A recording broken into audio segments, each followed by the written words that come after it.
Hi, I'm Cameron Turner, and I'd like to talk to the fellas for a couple of minutes if I could. Men, you don't need me to tell you that the economy is messed up right now. A lot of us are out of work, or we're not working enough. Money is tight, and many of us are feeling guilty because we're not going to be able to provide all the beautiful presents that our kids would love to have for Christmas. What's more, there's no telling how long this economic downturn will last. So we're concerned about how we're going to provide for our loved ones long after the holidays are over. Well, I was agonizing over a lot of these issues when I found myself remembering the soothing words of one of our oldest Christmas carols. God rest ye merry gentlemen, let nothing you dismay. Remember Christ our Savior was born on Christmas Day to save us all from Satan's power when we were gone astray. Oh, tidings of comfort and joy. Now, we sing that song every year, but this year it really hit home with me because I checked out the fact that it's directed for us. It's directed for us, guys. The song is written directly to men. The author must have understood the anxiety that we feel as we struggle to remain strong, to be providers, and to set an example for the young people in our charge. This carol empowers us to be confident and brave in times of adversity. Think about it. Let nothing you dismay. Don't let anything bother you. Don't let it worry you. Don't let it stop you. Don't let it get you down. Because whatever life throws at us, we can make it. We can handle it. We can triumph in difficult times. Because God is with us. He's given us the strength, and He will give us comfort and joy, even in the most difficult times. Now, even if you don't connect with the religious aspect of that song, take heart nonetheless, because hope and love are the essence of what Christmas is all about. Now, we all remember the lesson learned by the Grinch. The Grinch stole everything out of Whoville, stole all the presents, stole all the decorations, stole all the food, the roast beast. Dr. Seuss says that after he ransacked one house, he went to every other one of the Who's houses, taking everything and leaving nothing but crumbs, crumbs too small for the Who's mouses.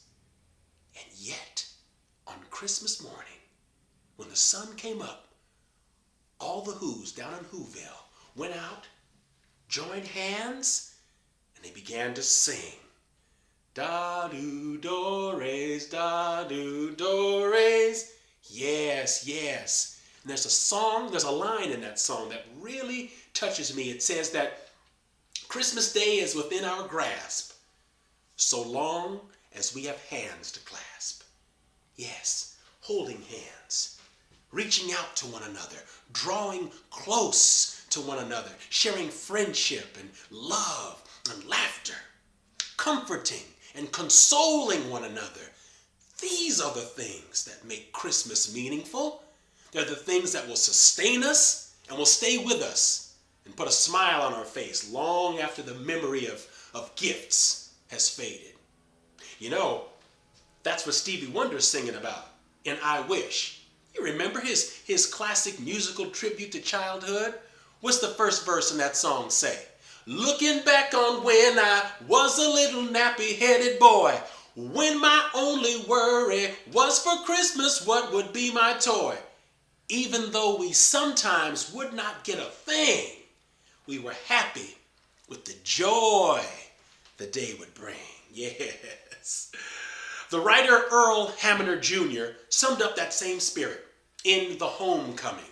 This is the classic Christmas movie, the TV movie that inspired the long-running TV series, The Waltons. Set during the Great Depression, The Homecoming is the story of a poor farm family and an anxious Christmas Eve as they all waited for the return of the father, who had gone off to work in another town some 50 miles away.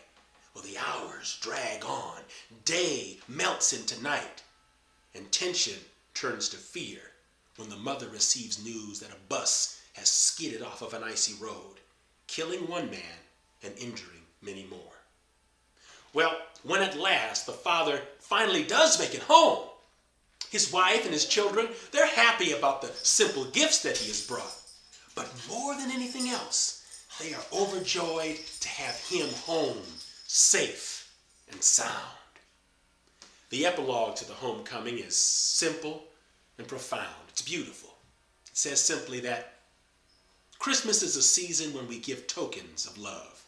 In that house, we gave not tokens, but love itself. So it is in that spirit that I wish you and all of you a Merry Christmas. Thank you for listening. I'm Cameron Turner. That's my 2 cents.